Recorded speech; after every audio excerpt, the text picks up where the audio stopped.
This is the Vookcast. It's a number one. After me.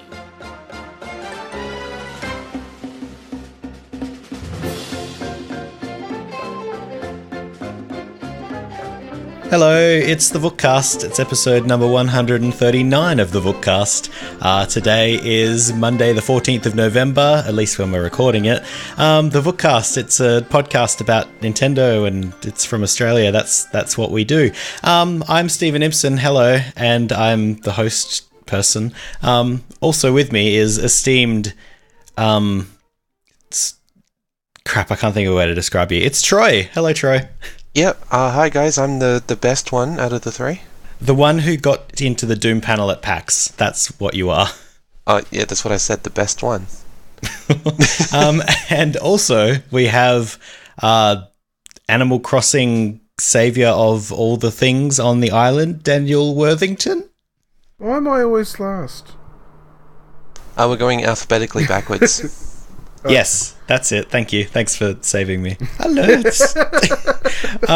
So yeah, that's us. So yeah, it's the Vookcast. We're going to talk about some Nintendo-y things. Like a thing that your mum probably just calls the Nintendo. The Nintendo Classic Mini NES, whatever you want to call it. Is it officially called the Nintendo Classic Mini? I think it is. Hang on, I got the box behind me because I got one. Suck it. Yeah, boy. Jesus Christ. Nintendo Classic Mini. Don't suck it. It's very small and it might be a choking hazard. Yeah, actually. I hope that's not taken out of context later. Nintendo Classic Mini. What? Troy, we're still talking about it in your mouth? Nintendo Classic Mini. No, cool. I cannot fit it in my mouth. I'm not. But I'm glad that I know you tried.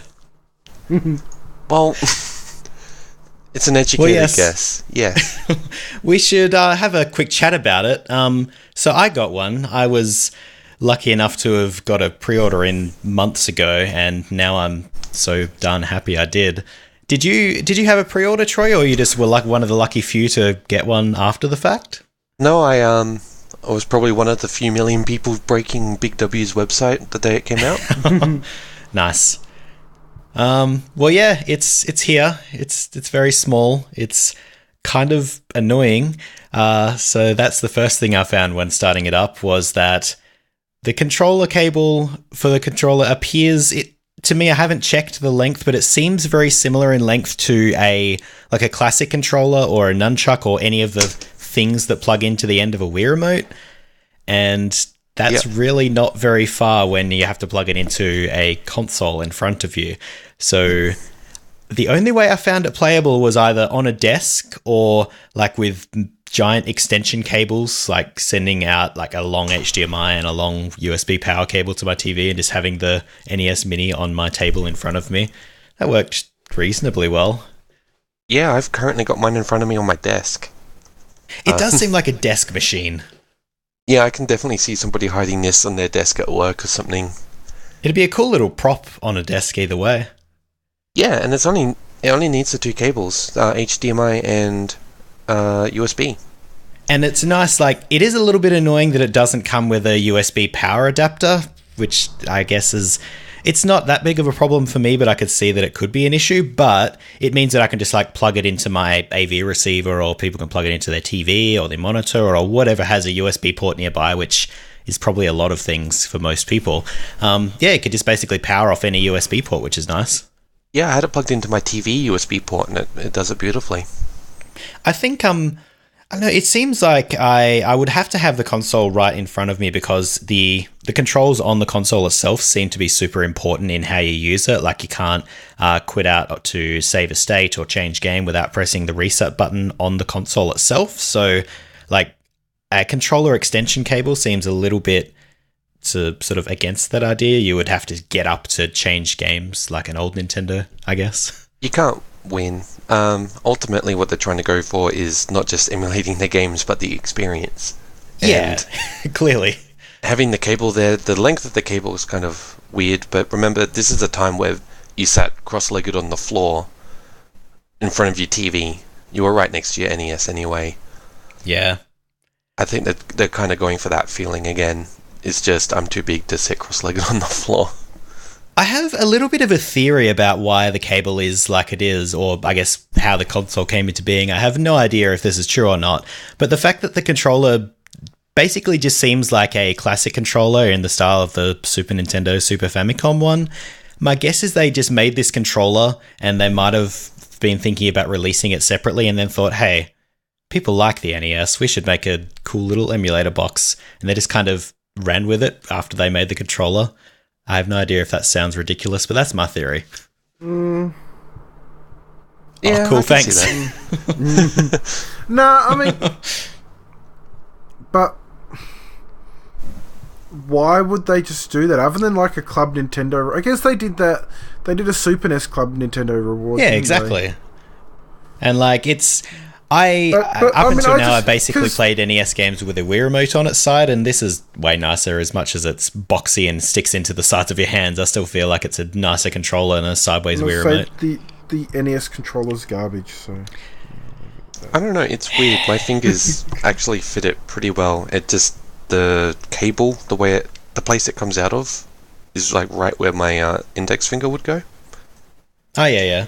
I don't know. I really like having a new feeling NES controller. It's something I haven't had for like 25 years or however long it's been, but just being able to play NES games with a controller that doesn't feel like I have to like jam the left D-pad for it to work, it's kind of nice.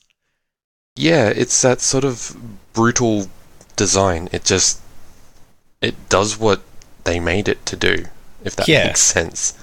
That was a very 80s thing. I guess sort of getting back to how we all managed to get one, and you're talking about Big W's website just falling apart, it sounds like it's been a bit of a nightmare to actually get one unless you have pre-ordered months ahead of time.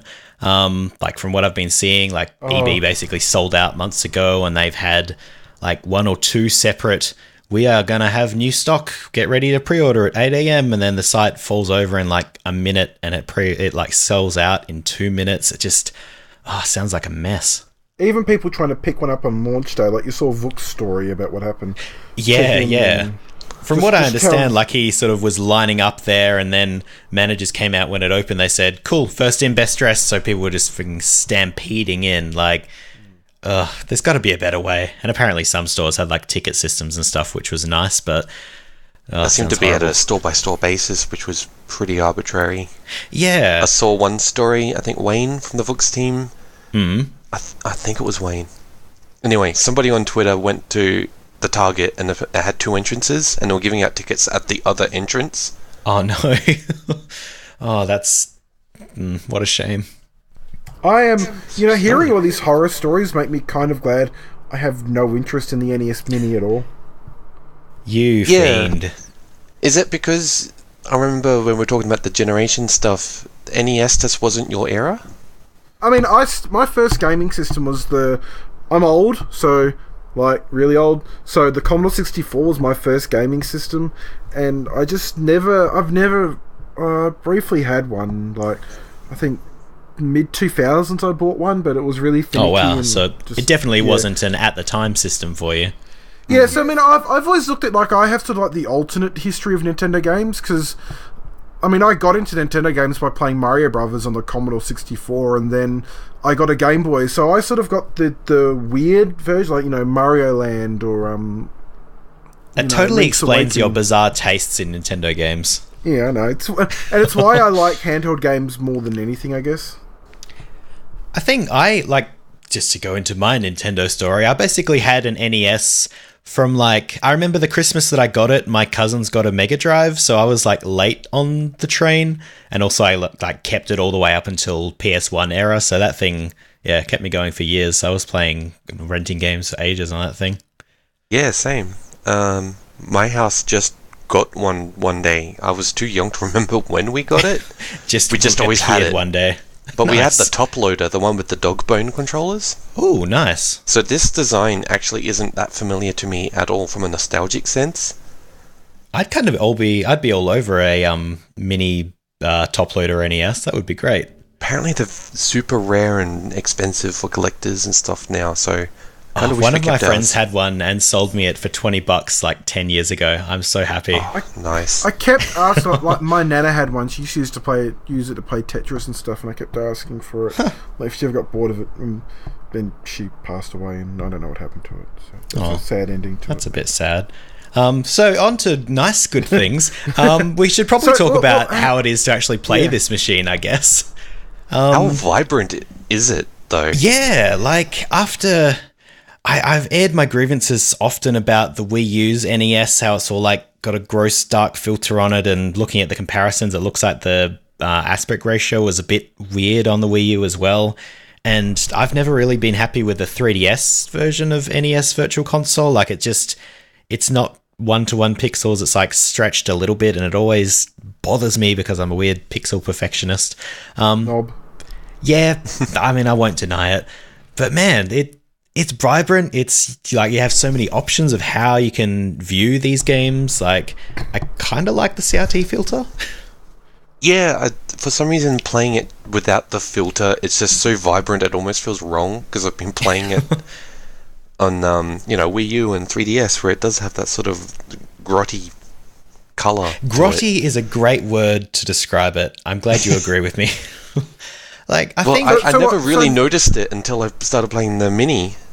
And it just like in my face, colors. Sorry, can we just back up? So all the NES Virtual Consoles are a bit iffy, or like even like the Wii one? On the original Wii, it was pretty perfect. Like because it was standard def, it didn't have any weird filters over it. I think, at least from any comparisons that I remember seeing, I'm pretty sure most Virtual Console games looked nicer on the Wii than they do on the Wii U. Okay. But also, this is easier to hook up than the Wii. Oh, I'm so used to new consoles out of the box. Plug it all in, updates. Ugh. Oh, yes. I know. I wasn't expecting it with this anyway, but it was just a nice feeling of 2 cables, turn on, English, done. Yeah, no, it was really good. Like I like the visual emulation options. Like I mentioned the CRT filter, which like just quietly is one of the nicest CRT filters I've ever seen in like an emulator. Yeah, it's even got the flicker to it, which feels like it's weird. It feels really like genuinely like what a CRT actually, or at least what I remember one to look like. I've had some okay CRTs recently, but not in the last couple of years. But like, I've played around with some emulators that have CRT, like CRT emulation modes, and they'll do like weird screen, like make it look like it's on a half sphere, like the weird rounded edges, and super, like make it look super grungy. And I feel like they go a bit too far, whereas this is like a really nice CRT filter. It just seems, it doesn't ruin the game in the effort of making it look like, remember how shit TVs used to be? Yeah, it's just like an extra layer of nostalgia, and it's really easy to take off if you don't want it. And like the other options when you're not in CRT mode, you've got which is perfect for pixel snobs like me, you've got a pixel perfect mode, which as I understand basically gives it square pixels, and you have a 4:3 mode, which gives it the slightly stretched look that it would have on an actual sort of older TV, because CRTs weren't square and pixels on the NES were slightly rectangular from what I understand. So yeah, it's nice that you can have it pretty well however you want it visually. Yeah, and on top of that, the save states work really well. Yes, yeah. You push the reset button and you go, was it down on the D-pad and then A? Yeah, exactly. You got like 4 slots per game. It's not annoying to use. It's super easy. Yeah, they really implemented it super nicely. Yeah. Any particular standouts game-wise that you've been playing? You know what? I'm going to load it up and have a look. Because you can, because it's on your desk. Yeah, it's right next to me. And it boots up really quickly. I disagree with people playing games while we're doing a podcast. I'm not playing games, I'm just looking through the menu. I mean, it's purely for reference. Anyone who would do that is just scum. Just scummy, horrible people. I wouldn't be playing Animal Crossing as we're recording this right now. No, you would never do that. No. I would never just escape from an island. Just flicking through the menu, I played a little bit of the stuff Final Fantasy, which is really confusing. Yeah. Kirby. Gotta get the crystals and then save the princess and And actually, then you're on your own. who? Yeah. Which party did you roll with to start out with? Oh, Who knows? people. It's not like they're characters. Yeah, it's just like I've rolled with I've Fighter got Man. Fighter, If you did- thief, white mage, red mage. Good. You chose the red mage. We can remain friends. I spent the most time playing, very typically, Super Mario Brothers 3. Like, I've one of my friends, I played through Super Mario Brothers 3 on All Stars a couple of years ago, which, even though I'd owned Super Mario Brothers 3 for, like, my entire childhood, I'd never finished it. So I went through and finished it on All Stars, and it was fantastic.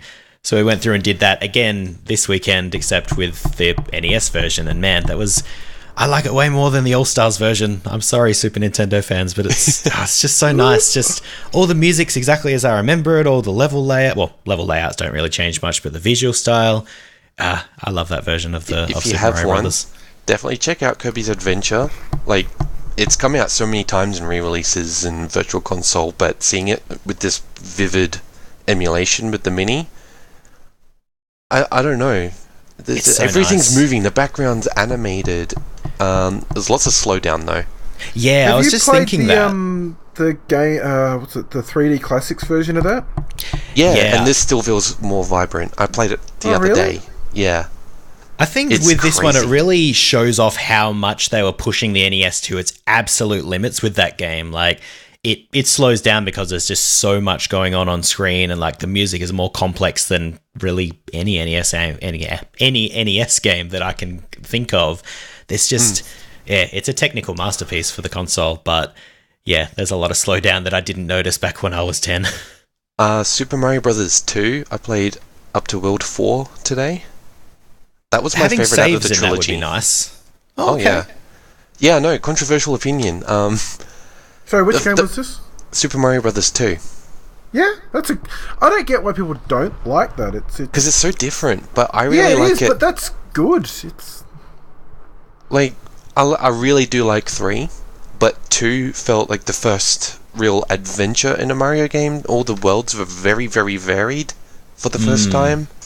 And the Whereas Super characters Mario are, like, Brothers 3 designed- definitely took that and ran with it. Yeah. we got a better Mario Brothers 2 than Buddy Japan did. Oh yeah, no joke. Lost I mean- levels. Yeah. Lost Levels just isn't a fun game at all. No. It's like I think they were right on not releasing that in the West.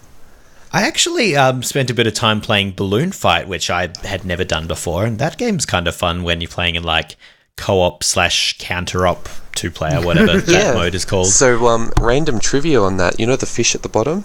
Yes. Iwata very specifically coded that. It's actually going left and right. It's invisible to okay. you, but it's going left and right throughout the whole thing. So it feels like it will randomly eat you, but if you overlap with the fish while it's swimming, that's when you get eaten. Stephen, if you're playing is a some bit neat trivia. if you're playing it multiplayer, can I suggest you do give Mario Brothers a decent look in? Actually, speaking of, I did play Mario Brothers. I hate the NES version of Mario Brothers, but Yes. I love the What other version that's in version? Mario Brothers 3. Like, they changed up the physics for Mario Brothers 3 version of it, like that you play in between levels.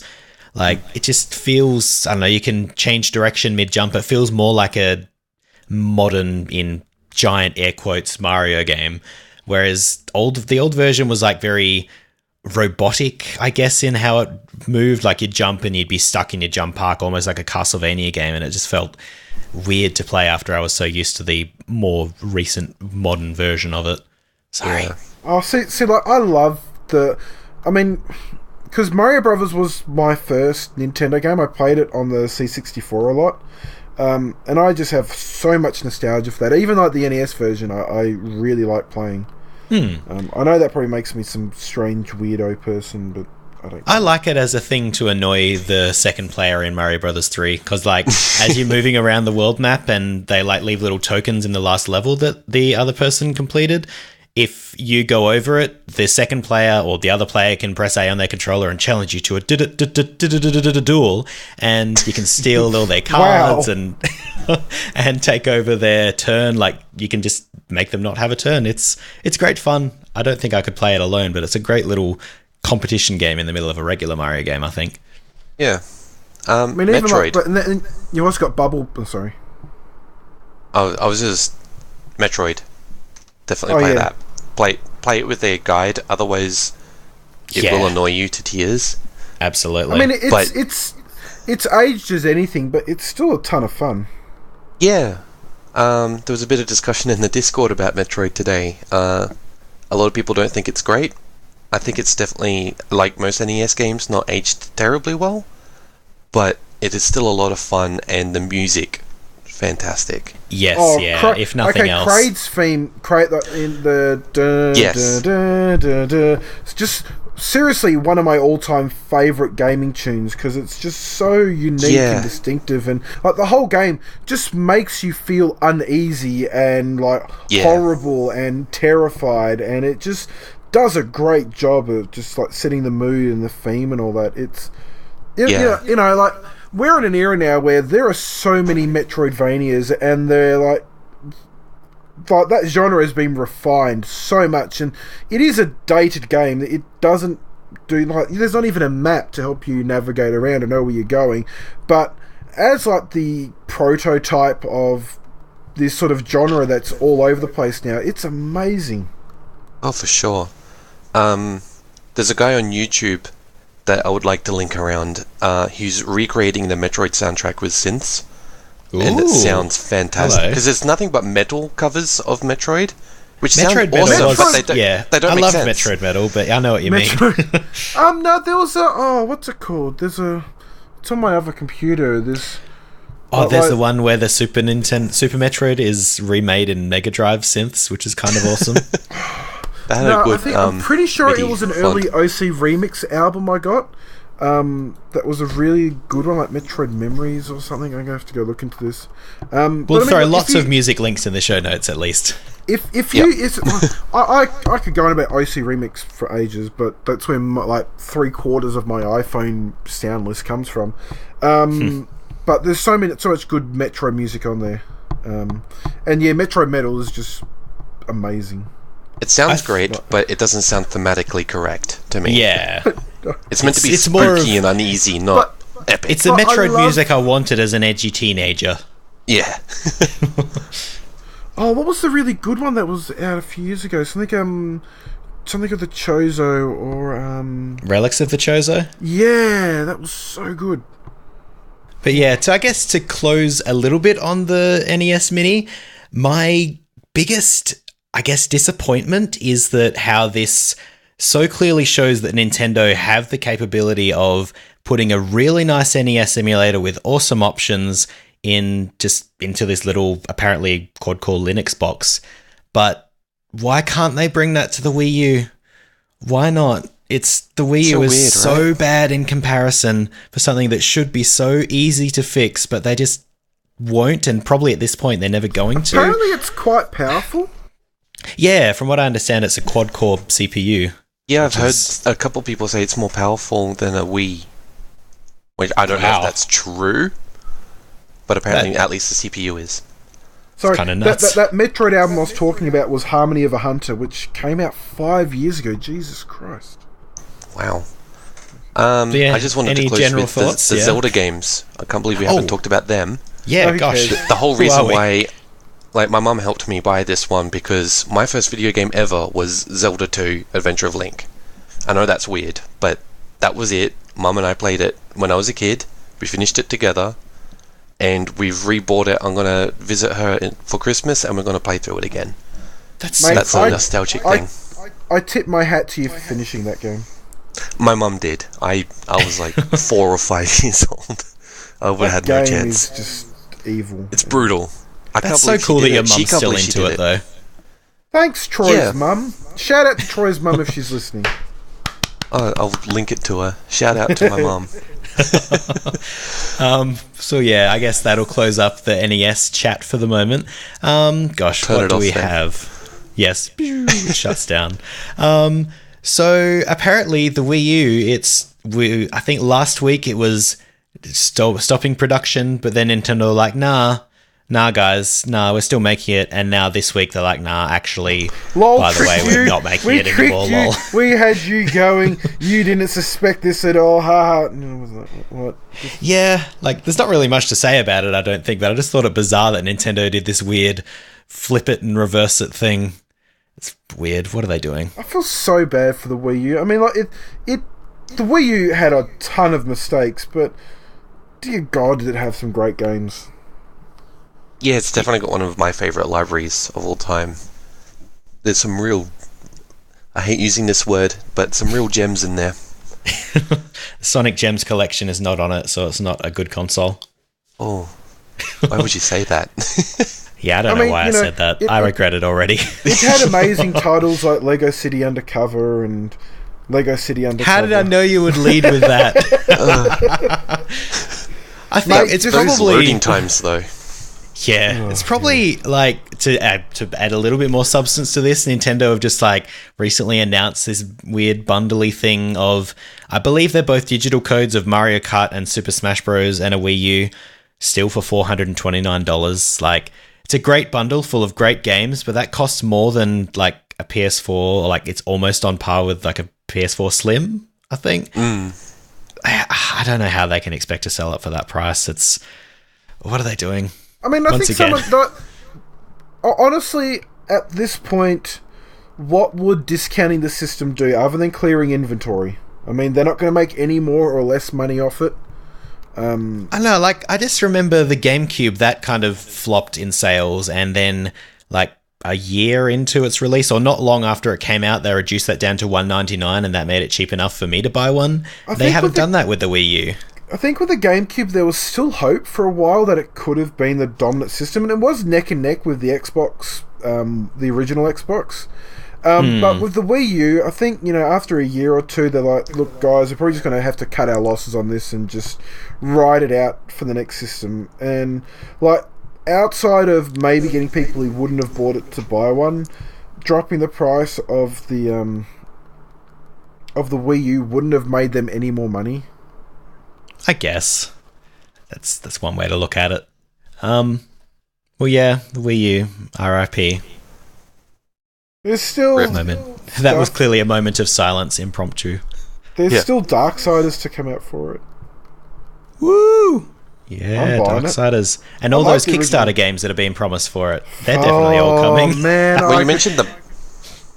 sorry. Keep doing this. So many Kickstarter games I've backed and on the promise of a Wii U version, and it's like... But at least I got Mighty Number 9. Oh, wait, okay. Well, Although we did I liked Mighty Number 9, so... We did get a big update to Miitomo, if anyone's still using that. I'm still using that. Yes.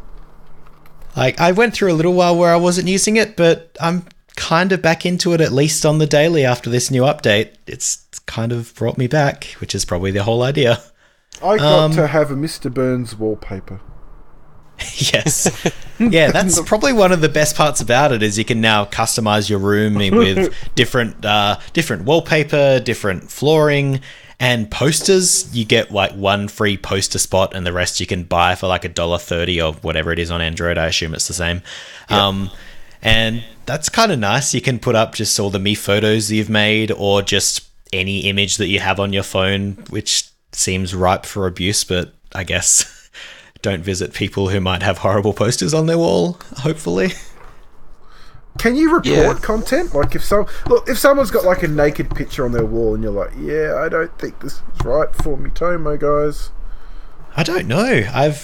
I guess I'm lucky that all of my friends on Miitomo aren't horrible people, but changing my wallpaper, or at least people that don't have objectionable content. I shouldn't judge people for putting naked people on the wall. It's fine. But yeah, I don't know if there's a report. Maybe there is, but haven't had to use it. What else can you do? There's like a weird in-game messaging system now. So like you can give your me a message and then they go and deliver it to someone else, but they like leave your room for a while and they don't come back for ages. And most of the time they've just come back to me and said, oh, such and such wasn't there. I'll give them the message later. I don't really fully understand it, but I guess if you need another messaging system, there it is. Yeah, it feels Yes. obtuse. Like, not to be relied upon, I guess. It's just a fun feature. What a surprise, an obtuse, weird messaging system from Nintendo. Yeah. What else do we have? There's Style Central, that's one of the features I haven't looked into a great deal, but from what I gather, you can, like when you clothe your Mii in a cool new great outfit for cool people, you can like put it up into Style Central, and I think the people have like up and down votes for the best outfits. I think. I don't know. You can give like likes or hearts or something and you can use strut them. your stuff, apparently. Yes. Yeah, I don't know. I don't need validation. I already know I'm trendy. Yes, trendy Troy, TT. What else do you have? I've noticed a couple of like UI improvements. Like you can, when you tap on your Mii, it's got like a couple of options down the bottom if you want to like answer a question, or if you want to have like a different type of question where you just tell people what's been happening, or other stuff like that. There's a couple of neat little options in there just to make it slightly less obtuse compared to what it was before, which is nice. Sidekick Mii characters apparently, which I haven't encountered but are in the news article. Has anyone found those? Someone sent one to me with a message. That was all I had. Oh, okay. Well, that's new. Yeah, that's the Miitomo update. It's brought me back to it. I've been spending my evenings playing Miitomo Drop again and getting new wallpaper, which is nice. Sending people random messages so I can have a wall that looks like Metroid Zero Mission. Yeah, how cool was that? Or like the Splatoon wallpaper, where it just looks like someone played Splatoon in your room. Yeah, that's the one I did. Why am I not surprised? You No, don't I happen like- to have jumped into it, Daniel? No, I mean, I put the Mr. Burns wallpaper and I thought, I'm done. Yes. This isn't going to get any better for me. You've peaked.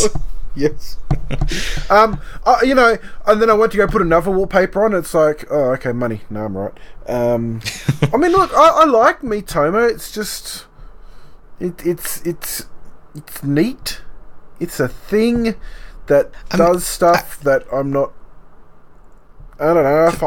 I find it. I like Twitter a lot, but I find it hard to use Twitter. So I'm like, okay. I think they initially announced it as a way to sort of get to know your friends in a way you probably wouldn't otherwise, like getting people to answer questions that wouldn't normally come up. And I think that's actually what it's most like interesting for. Like they'll have people that have answered questions that it's not like it's deep personal issues that are being discussed or anything, but it's just little, hey, I like this thing, or I did this last week that I wouldn't have asked them. And it's kind of a neat way to get a little insight into other people's lives. It's very nice. Yeah, it just relies on other people using it. Yeah, I think I have a couple of people that use it regularly on my list. Not many, but enough to make it worthwhile checking daily. I also think once Nintendo brings out like Mario Run and then their other games, because I'm pretty sure this is going to be the sort of the central hub to it all.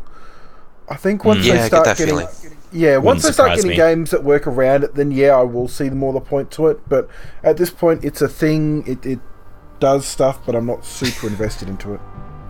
Cool. Yeah. Well, I guess with that, we'll go to a quick break and come back to talk about more news, because there's lots of news.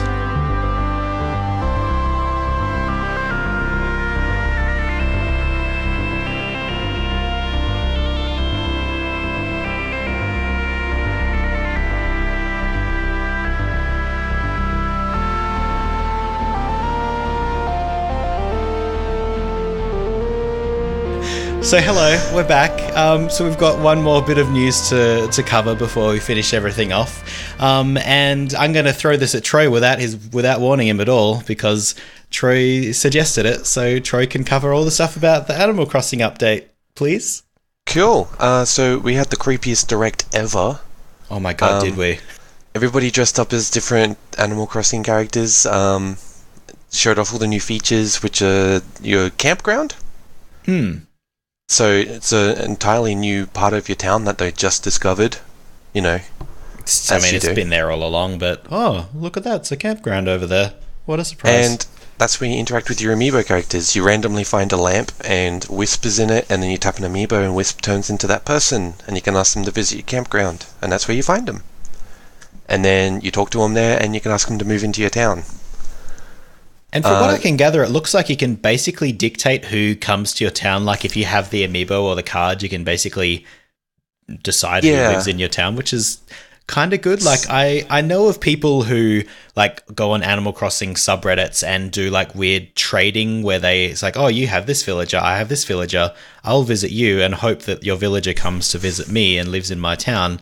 This will just get rid of that whole economy. You can just scan in an amiibo card. Yeah, and they released a new range of 50 cards that work specifically for this. But I don't think the other already 400 release cards work that way. Oh, really? That's bothersome. I think the special cards do, or at least the amiibo figures do. But you can't ask those people to move into your town, but they will still show up in the campground.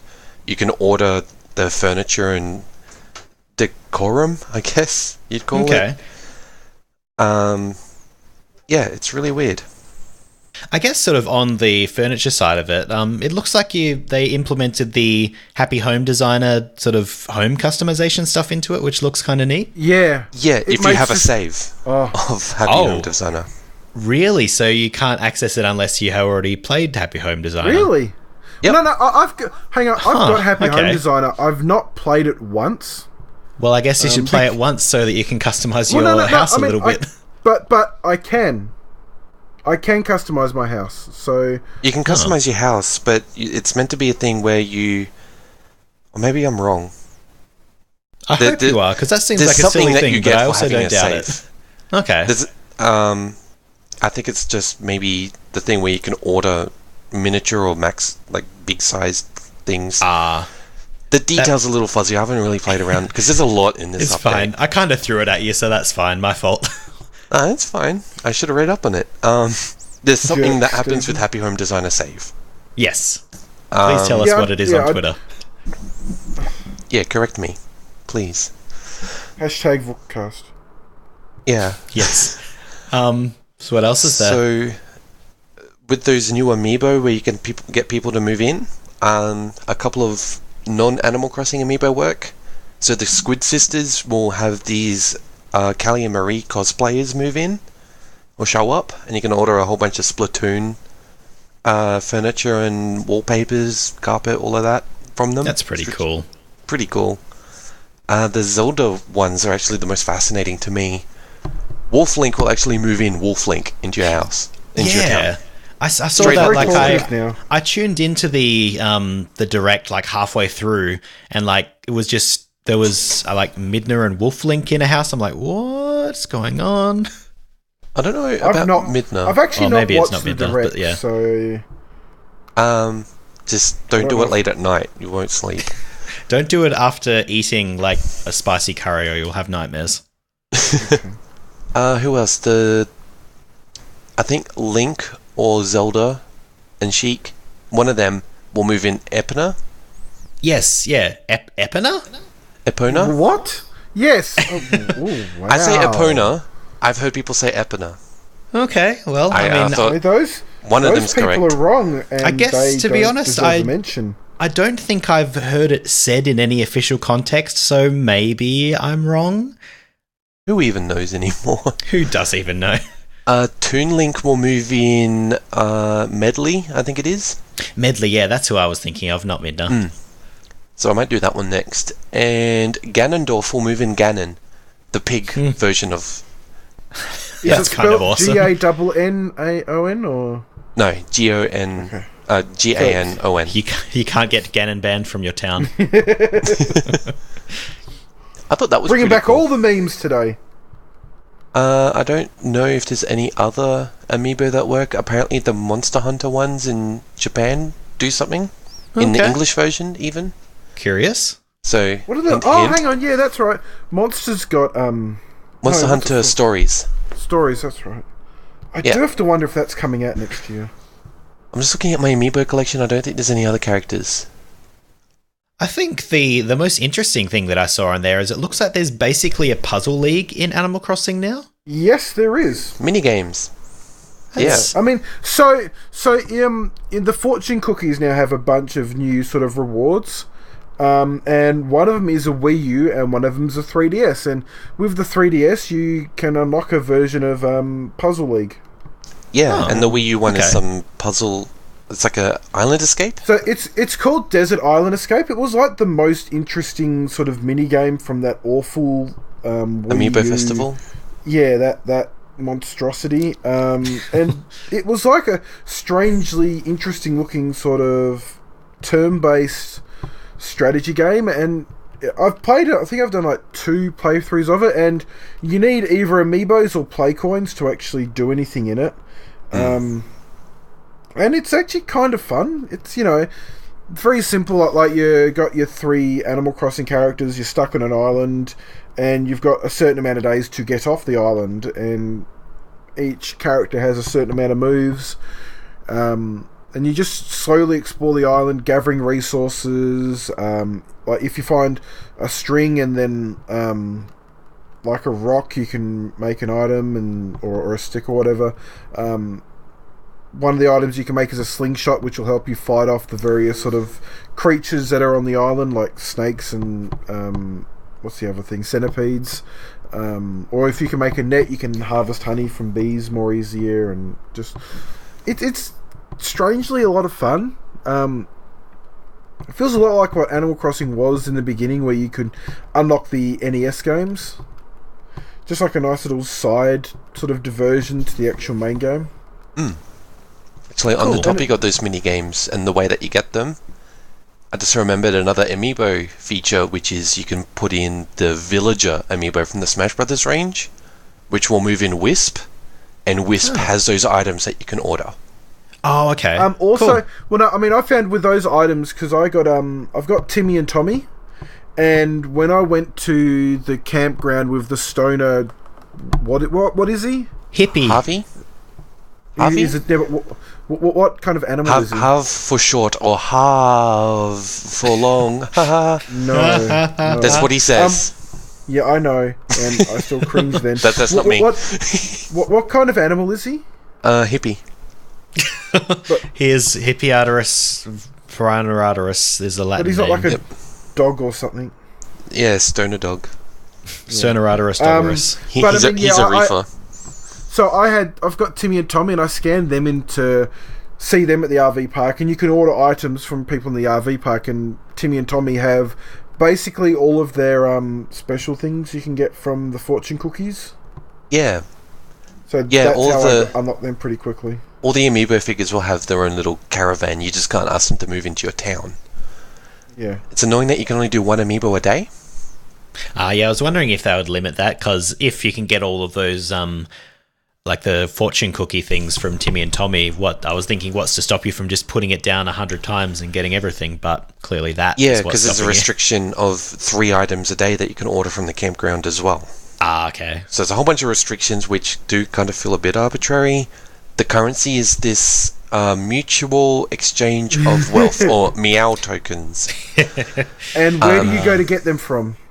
You get some when you scan an amiibo with Wisp. He'll give you 5, but the main way to get them is the I don't know what they're called. They're like little missions that you do. But the thing that spells cat. Oh, that like machine. Cat. Yeah. Yes, but you do missions like collect this many things or hang a shirt on the wall was one of them that I got. Good work. And then you collect them from a little machine outside the town hall, and it's just like a secondary currency just for the campground, basically. Neato. Meow. Yes. The last thing was the recent the little promotion was Sanrio. I don't know how to say it. People who do Hello Kitty. So there was just a small pack of cards, 6 cards, and there's a whole bunch of Hello Kitty items that you can get from the villagers that move in for those cards. That's kind of, I don't know, I found it kind of weird that they were doing a crossover with, the Hello Kitty company. It's kind of neat. Out of all the games to do it with, it's this one. Yeah, I imagine the crossover in fans, it's not too small. It's probably, there'll be more than a few people that would be into both, so hooray for them. Yeah, I got them. They're sleeved, they're on display. Of course you did. I'm a And collector. I mean, anyone in Australia at the moment, just how cheap. Like you go to EB Games and they have those cards for like $2 each, like the packs. The All those cards old are so series annoying to ones. collect here, though, because America got 6 per pack with 1 special card. We got 3 per pack with 1 special card. We're guaranteed doubles after 17 packs, really. Huh, okay. That's annoying. But new range of cards. There's 50. They're all got villages that can move in. Apparently, there's a mob boss koala. Hell yeah. Kind of awesome. And You there's no come into special my cards. village and you don't show me any respect. Yeah, that's a pretty spot on koala voice. It's exactly what they You sound rock like. up and like Copper's head is on your bloody bed. Shit, God. it's a bit dark. Last note with those Sanrio cards, they're already sold out. They were selling them on the eBay store, the Nintendo one. On the eBays. Yeah, I was going to say, we should probably tell people where they can get them, but apparently the answer is nowhere. They only had 175 packs. Oh, wow. That's That was not it. very many. Managed I to guess get mine in the first 30. It's probably a good idea that you put them all in their sleeves. Yeah. And I guess you can still scan them from within the sleeve as well, so hooray. Yeah, exactly. I probably won't do that for a couple of days because I want to get all these Zelda and Splatoon characters to move in. Ah, yeah. But yeah. Cool. Well, that's Animal Crossing. And that's really... I mean, I'm go on. really liking the just, I mean, I may or may not be sort of playing Puzzle League at the moment. You may or may not have been playing Animal Crossing this entire time. No, not all of it. Just at the beginning and at the end. There was a bit in the middle where I wasn't. It's, I hope that when it comes time to do the next proper Animal Crossing, that they do more of these just sort of fun little like side diversions, like they actually have game systems in this world. So, and even if it's just like repurposing old Nintendo games, like Puzzle League is very malleable. Maybe, I don't know, have like a Revenge of the Gator sort of game, but using one of the Gator characters from Animal Crossing as, I don't know, the main character, or what's it, Advance Wars, because Nintendo's not doing anything with that at the Oh moment. man, Animal Crossing Advance Wars, give it to me. Yeah, no, I quite get all like the it. It's camp a neat way to keep Animal Crossing. Like, they're obviously not going to make a new one, probably not into a fair bit of the lifetime of the Switch. I don't imagine it'll be a launch game. It's a neat way to keep the current game going, give it more fresh, extra content, give people more reasons to continue. Have you guys noticed that the graphics look a bit sharper with this update, or is it just me? Can't say I've noticed, but it wouldn't surprise me. I'm bad. I'm the worst person to ask about graphics because I don't even know how frame rates work. And I haven't played it yet, so we're horrible people to ask that question by the sounds of things. This is something about it that looks a lot smoother. Like, I don't know, someone else brought it up, then I noticed it, and I'm just curious to see if I mean, it was I actually... actually think Animal Crossing on the DS has always looked, the 3DS has always looked pretty good. It's one of the better looking DS games. It's just a really good, clean art style. Yeah, no, I really like it. Cool. Well, I really like Vooks.net, and that's what we're going to finish off talking about, the things that are on Vooks.net. Smooth. Yeah, I'm good at this. Let's see. So, yeah, to finish up the podcast, normally we'd have a break, but we just only had one news thing, so let's just go straight into it. So, on the site, there's a Pokemon bargain guide, which will actually still be relevant by the time this episode comes out. Currently, the cheapest copy is at Big W for $46. I think, personally, I'll still probably go digital, but maybe, I don't know, it's cheaper. Yeah, so that's interesting.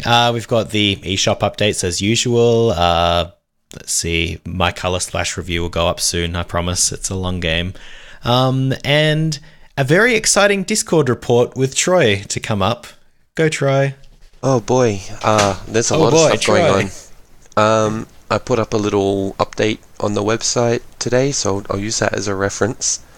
First thing was we had our first Splatoon tournament on Saturday night. A couple of technical issues, but overall I think people had fun. We had 6 teams all up, so it was a bit of a handful to manage.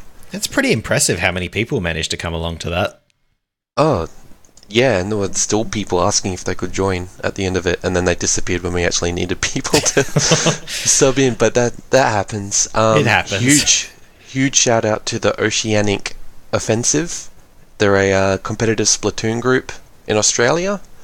They helped me out with the maps and game types, and even organising the team so that they were all balanced. Yeah. Cool. Thanks, I want to read out these team names that we made because I'm so proud of them. I love them. Please do read them out. So the 6 teams we had were the Anemones, the Crushtations, Roctopods, the Krillers, my favourite, the Swolfins, Yes. and the Eel Deal. Oh, it's so good. I'm done. I'm out. So the results were the Anemones, Crushtations. That's actually hard to say. Yeah, crustacean. It sounds like you Crustaceans. can't say the word crustaceans right. It's like a Sean Connery situation. Oh yes, the crustaceans. Anemones, Crustaceans, and the Swolfins all came last. The Swolfins had a couple of dropouts, so they actually kind of got dissolved. Third place went to Eel Deal with 2 wins. Second place to the Krillers with 4 wins. And then the Octopods did not lose once. They got 5 wins. Oh, nice. I'm sorry, I'm still thinking about dissolving Swolfins like Breaking Bad, and it's a bit scary. Oh, no, that scene is horrible. Sorry, continue. So the winners got to pick the emoji. I've got an Octoshot emoji in there. And we got that halfway to kid emoji, you know, where the squid is like turning into the kid. It looks very unwell. It just like reminds me of that one episode of The Simpsons. I think it's a Halloween one where someone gets transformed into a frog halfway and it's like, kill me. Yeah, it's a bit like it's that. along those lines. So if you're in the Discord, type in :skid:, and that'll come up. It's skid. Super Smash Brothers is the next games night. It's going to be kind of casual compared to the Splatoon one. Pokemon Sun and Moon is out this week, so if you want to trade and battle and stuff with people, get in there. But next weekend will be a proper games night, so we'll get people in there just for that. And I have a form to fill out if there's a game that you want to play, like Triforce Heroes or Federation Force. Let us know. Or Codename Steam. I think you already filled that out. So, yep, I'm looking at it. Steam, it's actually kind of fun, the multiplayer, because it's, you know, all turn-based but strategic and all that shit. Yeah, so if you want to play Codename Steam with Daniel here, do it. Jump in. We'll organise this at some point. All 3 people who bought it. Well, that's enough for multiplayer. $23 at one point, so hopefully they... I really liked it. Apparently Will Wheaton was Abraham Lincoln in that. Yes, he was. Did you finish it? No, I got like halfway. Okay. I really liked it though. Anyway, so the top results at the moment: Triforce Heroes, Federation Force, Monster Hunter Generations, and Pokken. Because we totally forgot about Pokken. Yeah, I forgot about that. I guess people still want to play it, which is nice. And we've got some really good suggestions in here. We've got Steel Divers. Is that another Daniel suggestion? Free as well, so... Yeah. We got Street Fighter 4, we got Fast Racing Neo, we got Codename Steam, don't even worry. There's a link, I'll also give it to Stephen to put in the show notes if you want. I can do that. The poll. Just fill it out, let us know. We'll organise a night where people just come together and find people to finish these games. I really want to finish Triforce Heroes, please help me. I paid money for it. Yeah, I want to play this game. Let me. Yeah, that's pretty much it for the Discord. We need 5 more people for 200. Do it. Man, I swear, every time you tell me how many people are in the Discord, it's just ridiculously more than last time. It's so good. You've done well. And it's so active. There's people talking right now as we're recording this. I promise I'll come into it at some point. I promise. You say that every time too. It's turning into tradition. I've tried to go in it a few times and just... It moves very fast. I've got it on my second screen while I'm doing my homework and everything. That sounds good for your homework. Let's talk about monkey magic and shit that interests me. Do it. Well, yeah, I guess with that, we'll finish off the show. We'll do as we always do and throw out our Twitter handles if you want to scream at us or talk to us nicely, whatever. I mean, we just like it when people talk to us, at least I do. If you want to talk to me, I am at Stephen Impson, and Troy is somewhere else on the internet. Where are you?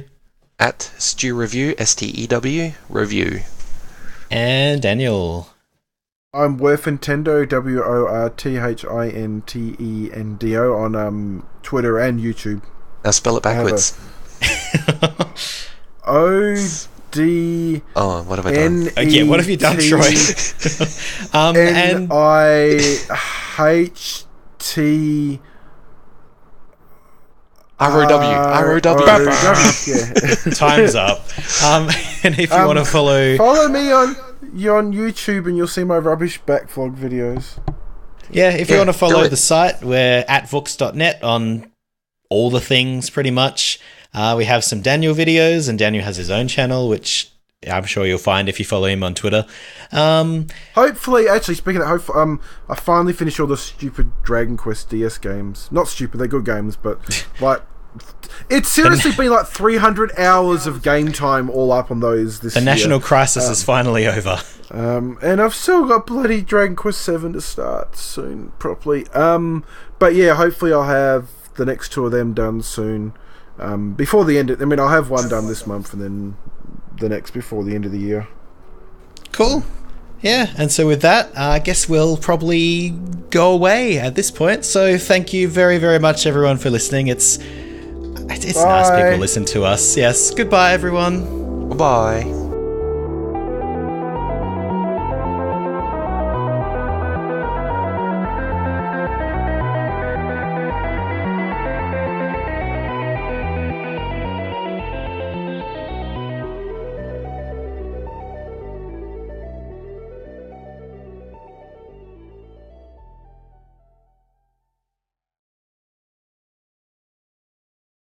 Up inside. Wake me up inside. Wake me up inside. Wake me up inside.